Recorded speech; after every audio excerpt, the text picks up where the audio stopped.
नमस्कार, मैं हूं संजय शर्मा। आप देख रहे हैं 4PM न्यूज़ नेटवर्क। कभी कभी ऐसा होता है कि आपके दफ्तर में कोई ऐसा मेहमान आ जाए जिसके आने भर से आपके यहाँ खुशियाँ आ जाए।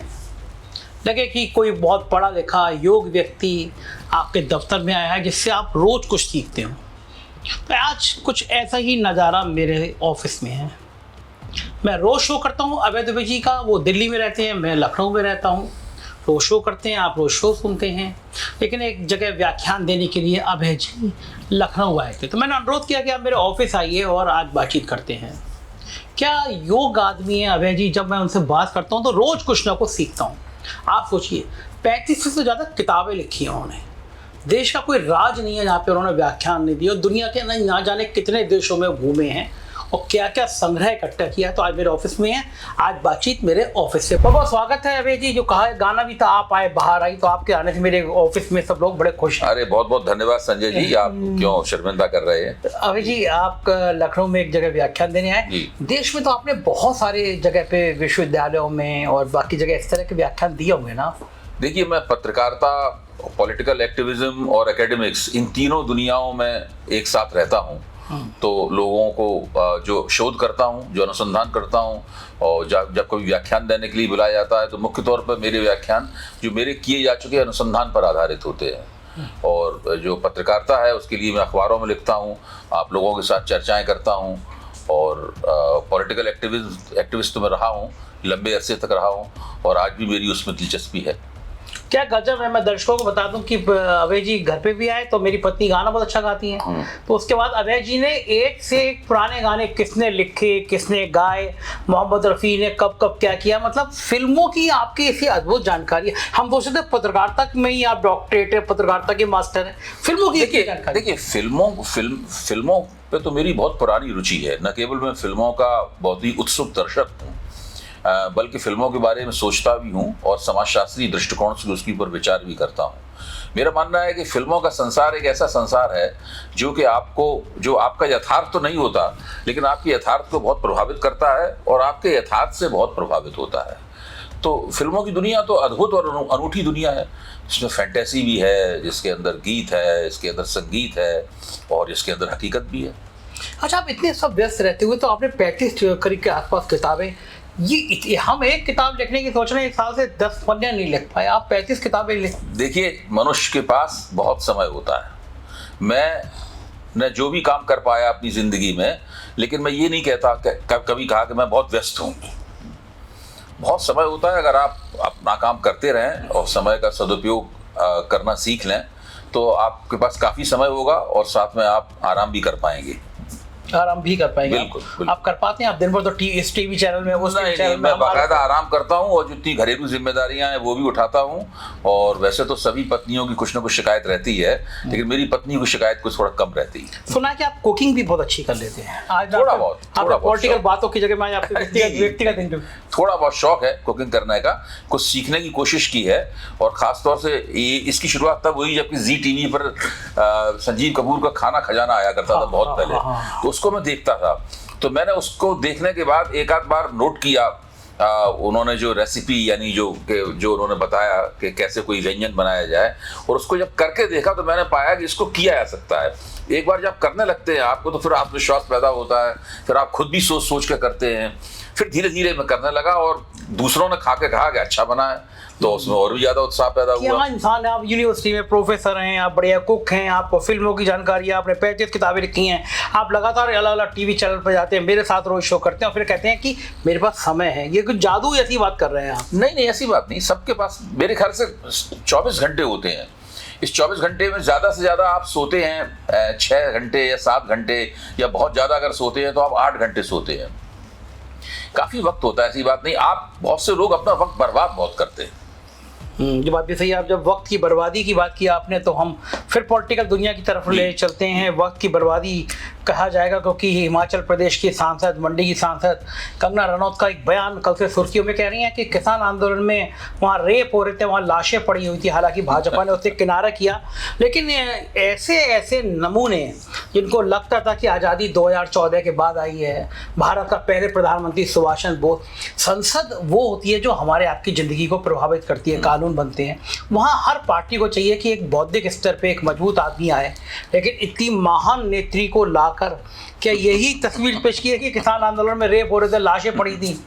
देखिए, कंगना रनौत जो है अभी भारतीय जनता पार्टी की और भी सेवा करने वाली हैं। उनसे भारतीय जनता पार्टी को और भी लाभ होगा, और नरेंद्र मोदी का नाम भी उनकी वजह से काफी ऊंचा होने वाला है, क्योंकि उनकी जो कंगना रनौत की जो बौद्धिक प्रतिष्ठा है वो अभूतपूर्व है। इतना बौद्धिक रूप से उपयुक्त व्यक्ति भारतीय जनता पार्टी को और कभी नहीं मिला। हालांकि भारतीय जनता पार्टी ने ऐसे लोगों को भी टिकट दिया है जो कि नाथूराम गॉडसे के उपासक थे, और भारतीय जनता पार्टी में तो ऐसे बहुत से लोग रहे हैं, ऐसे लोगों को टिकट भी दिया है जो बात बात पर कहते थे कि संविधान बदला जाना चाहिए और हमें 400 सीटें इसीलिए चाहिए ताकि हम संविधान बदल सकें, और उसका भारतीय जनता पार्टी कितना फायदा हुआ। उसकी 63 सीटें कम हो गई। तो जब आप अगला चुनाव जब होगा, मैं हमेशा मानता हूं कि मतदाताओं ने इस बार आधा काम किया है, आधा काम वो अगले चुनाव में करेंगे भारतीय जनता पार्टी के लिए, और उसमें कंगना रनौत का भी बड़ा अच्छा योगदान होगा। जैसे मैं देख रहा हूँ कि मुझे लगता है कि एक अकेले बयान ने पूरे हरियाणा में बीजेपी की ऐसी की तैसी करके रख दिया। इतना रिएक्शन हो रहा है। इस तरह के वक्तव्य उन्होंने तब भी दिए थे जब किसान आंदोलन चल रहा था। उसका नतीजा क्या हुआ? CISF की उस लड़की ने उनको एक चांटा रसीद किया। और इस तरह की दिलचस्प घटनाएं कंगना रनौत के साथ और भी हो सकती हैं। बड़ा खतरनाक है। तो बदल या यूनिफॉर्म के अंदर एकदम विद्रोह जैसी बात है। आप देखिए ना, आपको अपनी जुबान पर काबू नहीं है, राजनीति का काका आपको नहीं आता, आपकी कुछ भी समझ में नहीं आता, क्यों हो रहा है, कैसा हो रहा है, क्या हो रहा है। कंगना रनौत का मैं वैसे बड़ा सम्मान करता हूं। एक अभिनेत्री के तौर पर वो बहुत ही अच्छी अभिनेत्री है। उन्होंने जितना भी फिल्मों में काम किया है, एक आध 2-3 फिल्में तो उनकी इतिहास में दर्ज हैं। जैसे क्वीन फिल्म उनकी जो है बहुत ही बढ़िया फिल्म है। कंगना रनौत का बहुत अच्छा काम है। अगर वो अभिनेत्री बनी रहती और फिल्मों में आने का दुस्साहस नहीं करती तो राजनीति में आने का दुस्साहस नहीं करती तो आज वो फिल्मों की एक बहुत बड़ी हस्ती होती। ये करके वो राजनीति को तो नुकसान पहुंचा ही रही हैं, जिस पार्टी की प्रतिनिधि है उसको भी नुकसान पहुंचा रही हैं, और उन्होंने अपने फिल्मी कैरियर को भी बहुत नुकसान पहुंचाया है। अच्छा, क्या बीजेपी या मोदी जी ये समझ नहीं पाए होंगे कि इतनी महान हस्ती को लेकर आए हैं पार्लियामेंट में, तो इसको नतीजे तो समझने पड़ेंगे। कहावत कही जाती है कि जब किसी के जाओगे तो चमगादड़ी तरह उल्टे लटकोगे, अगर आप चमगादड़ उड़ जाओगे तो उल्टा लटकना पड़ेगा। तो आप अगर इसी चमगादड़ों की बारात में लेकर आएंगे तो ऐसे बयान तो सुनने होंगे। हरियाणा के चुनाव में कितना असर पड़ेगा इस बयान का? हरियाणा में पहले से भारतीय जनता पार्टी पूरी तरह से बैकफुट पे है। हरियाणा में तो आजकल बात चल रही है, आप हरियाणा में किसी से पूछिए तो लोग कहते हैं देखिए बीजेपी तो हरा नहीं सकती कांग्रेस को, कि तो फिर क्या होगा कि कांग्रेस ही कांग्रेस को हरा सकती है। हरियाणा वाले जानते हैं कि ये चुनाव कांग्रेस अगर हारेगी तो अपनी वजह से हारेगी, भारतीय जनता पार्टी की वजह से नहीं हारेगी। खासतौर से भारतीय जनता पार्टी ने जिस इलाके में लोकसभा में अच्छा प्रदर्शन किया है, जैसे कि जिस इलाके को हम लोग अहीरवाल कहते हैं या इसको आप दक्षिण हरियाणा भी कह सकते हैं, जिसके अंदर गुड़गांव आता है, इसके अंदर रेवाड़ी आता है, इसके अंदर मेवात आता है, ये सब इलाका जो आता है, इस इलाके में भारतीय जनता पार्टी का प्रदर्शन अच्छा है। अगर कांग्रेस ने थोड़ी सी मगजपच्ची करके इस इलाके की तरफ ध्यान दिया, टिकटों का अच्छा बंटवारा किया और इस इलाके को ये आश्वासन देने में कांग्रेस कामयाब हो गई कि हम जब सत्ता में आएंगे तो इस इलाके का ध्यान रखेंगे। कांग्रेस की पिछली सरकार के ऊपर ये आरोप लगा था कि ये इस इलाके का ध्यान नहीं देती है कि नहीं, और बहुत जाट उन्मुख सरकार है मतलब। लेकिन अगर कांग्रेस ये आश्वासन देने में कामयाब हो गई तो भारतीय जनता पार्टी का हरियाणा से पूरी तरीके से सूपड़ा साफ हो जाएगा।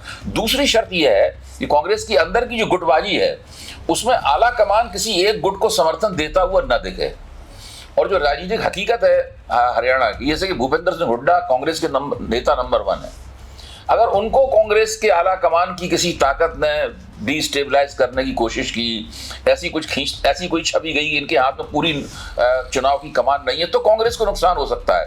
लेकिन भारतीय जनता पार्टी इतनी पीछे है, मेरे ख्याल से कांग्रेस 2-3 गलतियां करने के बावजूद चुनाव जीत सकती। और सबसे आपको लगता है मनोहर लाल खट्टर को हराना, सैनी को लाना, ये कोई फायदे रहा बीजेपी को या इससे और नुकसान हुआ, या खट्टर रहते तो ज्यादा नुकसान होता? देखिए, जब पहली बार 2014 का चुनाव जीतने के बाद हरियाणा में भाजपा ने चुनाव जीता था, तो बहुत अच्छा चुनाव जीता था भाजपा ने, पूर्ण बहुमत उसको प्राप्त हुआ था। हरियाणा की राजनीति में भी नई बात थी। एक तरह से भारतीय जनता पार्टी ने ये ऐलान किया था कि भाई जाटों का जो यहाँ प्रभुत्व है, उस प्रभुत्व की बजाय गैर जाट को भी हरियाणा की राजनीति के केंद्र में लाया जा सकता, और ये कोई अपने आप में बुरी बात नहीं थी। अब जैसे कि मान लीजिए उन्होंने इस बार नायब सिंह सैनी को, जो कि ओबीसी समाज से आते हैं, उनको मुख्यमंत्री बनाया। मैं इसको भी कोई बुरी बात नहीं मानता। भाई क्यों नहीं, हरियाणा के ओबीसी को, हरियाणा के पिछड़े वर्ग के किसी पुत्र को मुख्यमंत्री क्यों नहीं बनाया सकता? क्यों हर बार किसी जाट को ही बनाया जाए, हर बार किसी पंजाबी व्यापारी को ही बनाया जाए? लेकिन मोदी जी ने मनोहर लाल खट्टर को हरियाणा का जो मुख्यमंत्री बनाया, आज लोगों की समझ में आ रहा है कि वो एक गलती थी। वो एक गलती थी। मोदी जी अपने अहंकार में, क्योंकि बहुत लोकप्रिय नेता हैं, जिसको चाहे बना सकते हैं, जिसको चाहे बिगाड़ सकते हैं, उनको मुख्यमंत्री बनाए रहे। उनके नेतृत्व में जब दोबारा चुनाव हुआ, भाजपा को बहुमत नहीं प्राप्त हुआ, भाजपा को जोशी चौटाला के साथ मिलकर गठजोड़ सरकार बनानी पड़ी, लेकिन उन्होंने फिर उन्हीं को मुख्यमंत्री बना दिया। बाद में उनको हटाना पड़ा। 9.5 साल तक जो व्यक्ति हरियाणा का मुख्यमंत्री रहा, वो व्यक्ति भाजपा का चुनाव में चेहरा नहीं बनाया सकता। नसीब सिंह सैनी जो कुछ महीने से मुख्यमंत्री हैं, उसको भाजपा चेहरा बनाएगी नहीं, तो भाजपा के पास तो अब कोई है नहीं ना। मोदी जी है ना। हाँ, किसको? मोदी जी है। और मोदी जी को तो चेहरा बना के आपने लोकसभा का चुनाव लड़ा, वहां तो सीटें आपकी आधी रह गई। राज्यों में होता है, काम करते हैं, राज्यों में काम करते हैं। कहा तो ये जाता था कि मोदी जी लोकसभा में ज्यादा अच्छा काम करते हैं। हाँ। राज्यों के चुनाव में तो मोदी जी कई जगह हार, कर्नाटक में हार गए, दिल्ली में हार जाते हैं, बहुत जगह चुनाव हार चुके हैं मोदी जी। लेकिन लोग माना जाता था कि लोकसभा में वो दरअसल उनका जो वैल्यू एडिशन होता है भाजपा के लिए, वो लोकसभा में होता है। इस बार तो लोकसभा में भी वो कुछ नहीं कर पाए। तो फिर उनका भविष्य क्या होगा? अगर राज्यों में भी काम नहीं कर पा रहे हैं, लोकसभा में भी काम नहीं कर पा रहे हैं, तो फिर काम करेंगे? अगले 2 साल मोदी जी के राजनीतिक भविष्य को तय करेंगे। और अगर कांग्रेस ने ये विधानसभा चुनाव 2 साल में जो होने वाले हैं, इनको ठीक से लड़ा और भारतीय जनता पार्टी को हरा दिया, तो मोदी जी का राजनीतिक भविष्य, उनके राजनीतिक भविष्य का अंत हो जाएगा। उन्हें राजनीति से रिटायरमेंट ले लेना पड़ेगा। अगर वो नहीं रिटायरमेंट लेंगे, तो भारतीय जनता पार्टी के दफ्तर में लोग उनका गिरेबान पकड़ के पूछेंगे कि भाई आप जो दावा करते थे, उस हिसाब से हमें वोट क्यों नहीं मिलते। ये लग रहा है। लेकिन बीजेपी के कोई सितारे गर्दिश में है, क्योंकि कश्मीर में भी एक लिस्ट निकलती, बवाल हो गया। भाई हमने तो ये सुना था कि ये पार्टी बड़ी जबरदस्त चुनाव की मशीन बन चुकी है। हमने भी सुना था कि इस पार्टी में जो रणनीतिकार हैं, उनका कोई जवाब नहीं है। हमने तो ये सुना था कि ये पार्टी बड़ी अनुशासन प्रिय है। हमने तो ये सुना था कि ये कार्यकर्ता आधारित पार्टी है। लेकिन ऐसा कोई तो कुछ दिखाई नहीं पड़ता। भाई भाजपा चाहती थी कि पहले एक छोटी सूची जारी करे, लेकिन अचानक जादू के जोर से ये 40 से ज्यादा उम्मीदवारों की सूची कैसे जारी हो गई? फिर उसके बाद में उसमें बड़े बड़े नेताओं की सूची में नाम नहीं है, इससे मैसेज जाता है कि टिकट काट दिया गया। निर्मल सिंह जो उप मुख्यमंत्री रह चुके हैं, उनका नाम नहीं है उसमें। रविंद्र रैना जो भाजपा के प्रदेश अध्यक्ष हैं, उनका नाम नहीं है। एक और कोई बड़े नेता है, उनका नाम भूल रहा हूं, उनका नाम उनका नहीं है। आज सवेरे से टीवी में यही चर्चा चल रही है। अब सवाल इस बात का है, इससे वहां हंगामा मचा हुआ है। पहले से ही घाटी में तो कुछ भाजपा का है नहीं, ऊपर से आपने ये सब पूरा गड़बड़ा दिया। तो भारतीय जनता पार्टी ने अपने मौकों को जम्मू कश्मीर में इसके बाद से और भी ज्यादा कमजोर कर लिया है।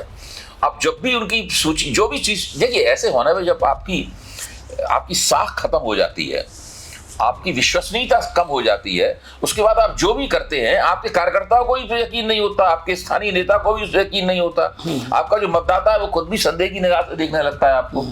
जो उत्तर प्रदेश में इस वक्त भाजपा की हालत है, लगभग वैसी ही मिलती जुलती हालत धीरे धीरे वो जम्मू कश्मीर की भी कर ले रहे हैं। हाँ, ये जो लगातार उग्रवाद वहाँ बढ़ा है, अभी मोदी जी की शपथ लेने के बाद में ही 1.5 दर्जन सैनिक भारतीय सेना के बहादुर सैनिक शहीद हो गए हैं। मतलब बहुत बड़ी बात होती है कि 18 से 20 सैनिक शहीद हो जाएं। तो ये क्या, ये भी चुनाव में असर डालेगा मुद्दा? क्यों नहीं डालेगा मुद्दा? पिछली बार जब मेरी आपसे जम्मू कश्मीर की ऊपर बातचीत हुई थी, तो मैंने आपसे कहा था, देखिए नेशनल कॉन्फ्रेंस के साथ ही गठजोड़ करने वाले हैं। अगले दिन खबर आ गई, मेरे ख्याल उसी दिन हो गया था गठजोड़। हम लोग बात कर रहे थे उसी वक्त गठजोड़ को अंतिम रूप दिया जा रहा था। अब उन्होंने गठजोड़ कर लिया है। इस गठजोड़ के बाद में घाटी में किसी और का जीतना तकरीबन नामुमकिन हो गया है। मतलब घाटी की जो सीटें हैं, उसमें आप समझ लीजिए पूरी तरीके से पीडीपी का भी सुपड़ा साफ हो जाएगा। 1 या 2 सीटों को छोड़ के वो जीत नहीं पाएगी। बहुत अच्छा लड़ी तो 5 सीटें जीत सकती है, उसकी भी मुझे उम्मीद नहीं है। भारतीय जनता पार्टी का वहां कोई मौका नहीं है। लेकिन मैं भाजपा की शरारत करने की क्षमता को कम करके नहीं आंक सकता हूं। मेरा मानना है कि भारतीय जनता पार्टी 15 से 25 के बीच में डमी कैंडिडेट वहां लड़ाने की योजना में काम कर रही है।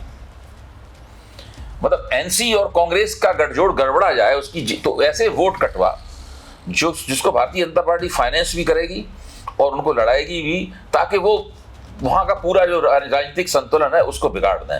घाटी में उनकी योजना ये है। जम्मू में भाजपा का आधार है, जम्मू में भाजपा अधिकतम सीटें जीतने की कोशिश करेगी, लेकिन इस गठजोड़ के बाद कांग्रेस बहुत शक्तिशाली हो गई है। कांग्रेस का भी आधार है, कम से कम 2-3 ऐसे निर्वाचन क्षेत्र है जहां पर नेशनल कॉन्फ्रेंस का भी आधार है। तो जम्मू में भी उस भाजपा को बहुत अच्छा मुकाबला मिल रहा है। अगर इसने घाटी में ठीक से चुनाव जीत लिया इस गठजोड़ ने और वहां से 10-12 सीटें भी जम्मू से जीत ली तो बहुत आराम से सरकार बनाएंगे। हाँ, लग भी ये रहा है कि, और दूसरी एक और बात है, इन लोगों का मुख्य मांग ये है कि भाई पूर्ण राज्य का दर्जा दिया जाए। भाजपा जानती थी कि वो चुनाव जीत नहीं सकती, इसलिए लेफ्टिनेंट गवर्नर के अधिकारों को बहुत ज्यादा बढ़ा दिया गया, ताकि यहाँ की सरकार, जो हमारी सरकार तो बनेगी नहीं, दूसरी सरकार बनेगी, उसको हम काम नहीं करने देंगे। जाहिर है यही होगा। दिल्ली में हो रहा है। दिल्ली से भी ज्यादा बुरा होगा वहां पे। वो तो बॉर्डर स्टेट है, दिल्ली तो बॉर्डर स्टेट नहीं है, वहां दिल्ली से भी ज्यादा बुरा होगा। अब ये ऐसा करने पे, लेकिन अब जो वहां चुनावी इस मुद्दे पे हो रहा है और भाजपा भी इस मुद्दे का खंडन नहीं कर सकती। भाजपा तो दिल्ली को पूर्ण राज्य का दर्जा देने के लिए तो भाजपा ने वायदा नहीं किया कोई। हाँ। लेकिन कश्मीर को तो आप संसद में वायदा कर चुके हैं, अभी प्रधानमंत्री गए थे वो भी वायदा करके आए थे। तो अगर पूर्ण राज्य का इन्होंने दर्जा नहीं दिया 5-6 महीने में, तो वहां पूर्ण राज्य के दर्जे के पक्ष में जबरदस्त जन आंदोलन शुरू हो जाएगा और उसका नेतृत्व सरकार करेगी। और उसका दूसरी अन्य क्षेत्रीय शक्तियां भी करेंगी जो सरकार में नहीं है। भाजपा को छोड़कर बाकी सारी पार्टियां एक तरफ हो जाएंगी, भाजपा अकेली एक तरफ हो जाएगी। ये राष्ट्रीय और अंतर्राष्ट्रीय स्तर पर पूरी तरीके से अकेले पड़ जाएंगे ये लोग। और बहुत सेंसिटिव मुद्दा है कश्मीर, तो वैसे बहुत सेंसिटिव मुद्दा है कि सारी दुनिया में इनकी नाक कटेगी। इनको वहां पर पूर्ण राज्य का दर्जा देना पड़ेगा। जैसे ही पूर्ण राज्य का दर्जा वो देंगे वैसे ही लेफ्टिनेंट गवर्नर तो खत्म हो जाएगा। हाँ। राज्यपाल आ जाएगा और पुलिस वगैरह सब पूरी जो पूर्ण राज्य का मुख्यमंत्री होगा उसके अधीन हो जाएगी। तो भाजपा की गोट तो वहां पिटने के लिए अभिशप्त है। हाँ। एक ही 5 अगस्त 2019 को अमित शाह ने जब धारा 35 हटाई थी संसद में, धारा 370 में से जो 35A हटाई थी, उसके बाद से एक भी ऐसी घटना नहीं हुई है जो भाजपा के पक्ष में जाती हो। ये हालत है। हाँ, कुछ वो ग्रह भी होते ना, ग्रह खराब हो रहे हैं। मुझे ऐसा लगता है कि ग्रह खराब हो रहे हैं। अमित शाह ने कहा था कि कांग्रेस को साफ करना चाहिए कि वो अलगाववादी ताकतों के साथ में है, उसको धारा 370 को लेके क्या रुख है। ऐसी बातें अमित शाह ने कहा था कि कांग्रेस की तरफ से पक्ष आना चाहिए। देखिए, इन सब बातों का कोई फायदा नहीं है। ये सब बातें बिल्कुल बेकार की हैं। अगर वास्तव में भारतीय जनता पार्टी चाहती है कि कश्मीर भारत का अभिन्न अंग बना रहे और वास्तव में मुख्य धारा में आ जाए और भारतीय समाज, अन्य शेष भारत उसको पूरी तरीके से आत्मसात कर ले, तो उसे तो भाजपा को उत्साहपूर्वक आगे बढ़कर कांग्रेस और नेशनल कॉन्फ्रेंस का जो गठजोड़ हुआ है उसका स्वागत करना चाहिए। भाई, एक राष्ट्रीय पार्टी जिसकी पहले से कश्मीर में जड़ें हैं और नेशनल कॉन्फ्रेंस जो सबसे पुरानी, कश्मीर की सबसे पुरानी पार्टी, और जो अभी लोकसभा में जिसने दिखाया है कि भाई उसके पास कश्मीर में आधार है, उसका गठजोड़ तो कश्मीर के भारत की मुख्यधारा में आने के लिए बहुत फायदेमंद है। सही बात है भाई, एक राष्ट्रीय पार्टी है और एक क्षेत्रीय पार्टी। अगर भाजपा ये कल्पना कर रही है कि कश्मीर से क्षेत्रीय पार्टियां समाप्त हो जाएंगी और केवल भाजपा और कांग्रेस के बीच में टक्कर हुआ करेगी, तो वो मुगालते में है। वहां तो नहीं होगा। भाजपा को चाहिए कि किसी क्षेत्रीय पार्टी के साथ गठजोड़ करे वहां पे। जम्मू, देखिए, भाजपा का जम्मू में आधार है। अगर भाजपा किसी घाटी की क्षेत्रीय पार्टी के साथ गठजोड़ कर लेती है, तो पीडीपी के साथ तो गठजोड़ हो चुका है। हाँ। क्या नेशनल कॉन्फ्रेंस के साथ भी भाजपा का गठजोड़ रह चुका है? हाँ, अरे भाई, जब चंद्रबाबू नायडू एनडीए छोड़ना चाहते थे तो शेख फारूक अब्दुल्ला ने उन्हें मनाया था कि भाई अब मत छोड़िए। हाँ, अटल बिहारी वाजपेयी सरकार में तो वही तो है। कश्मीर की दोनों बड़ी पार्टियों के साथ में बीजेपी का गठजोड़ रह चुका है। मोदी के जमाने में पीडीपी के साथ गठजोड़ किया था, मिलकर सरकार चलाई थी। और वहां पे तो उन पत्थरबाजों को छोड़ा था महबूबा ने, और तब बीजेपी के समर्थन में थे। तो भाजपा के लिए एक दिक्कत नहीं, लेकिन भाजपा का दिमाग, रणनीतिक दिमाग काम करना बंद हो गया है लोकसभा चुनाव के बाद। कुछ कर नहीं पा रहे हैं। वरना अभी अगर होता तो मैं किसी क्षेत्रीय पार्टी के साथ में गठजोड़ कर लेता, और गठजोड़ करते ही भाजपा कश्मीर की लड़ाई में वापस आ जाएगी। भाई, जम्मू में उसके पास आधार है और घाटी की पार्टी के साथ गठजोड़ हो जाएगा। तो टक्कर में आ जाएगी। भले चुनाव हार जाए, लेकिन टक्कर में रहेगी। अभी तो टक्कर में ही नहीं है। एक आखिरी सवाल, कश्मीर और हरियाणा दोनों के रिजल्ट्स क्या होंगे और रिजल्ट के बाद बीजेपी की क्या स्थिति बनेगी? दोनों में ये 2-0 रहेगा, दोनों इंडिया के पक्ष में। इंडिया के पक्ष में ये 2-0 रहेगा। बीजेपी दोनों हारेगी। हाँ, बीजेपी दोनों हारेगी। और फिर बीजेपी का क्या? देखिए इसमें क्या है कि महाराष्ट्र में भी बीजेपी को हारना तय है, अभी से तय है। केवल झारखंड में आप कह सकते हैं कि बीजेपी टक्कर देगी, लेकिन वहां भी कोई चुनाव एक तरफा नहीं है। अभी आपने न्यूज वो मूड ऑफ द नेशन सर्वे देखा यशवंत देशमुख का, उस पर इंडिया टुडे के ऊपर, उसको देखने से भी स्पष्ट हो जाता है। खुद यशवंत जी से मेरी व्यक्तिगत रूप से औपचारिक अनौपचारिक बातचीत हुई है, उन्होंने भी ये कहा है कि चार जो चुनाव हैं इसमें 3-0 रिजल्ट तो रह ही रहेगा। अगर झारखंड ठीक से हेमंत सोरेन ने लड़ लिया तो 4-0 भी हो सकता है। गजब, बहुत बहुत शुक्रिया अभय जी, आप आए, आपने बाकी थैंक यू। तो ये थे अभय दुबे जी, विस्तार से बात कर रहे थे, देश की राजनीति को समझा रहे थे और कितना बढ़िया तरीके से हर जगह की जानकारी रखते हैं अभय जी। और तभी आप लोगों को अभय जी का इतना शो पसंद आता है। कैसी लगी बातचीत, अपनी राय जरूर बताइएगा। बहुत बहुत शुक्रिया। चैनल को ज्वाइन और सब्सक्राइब करना ना भूलें। Thank you.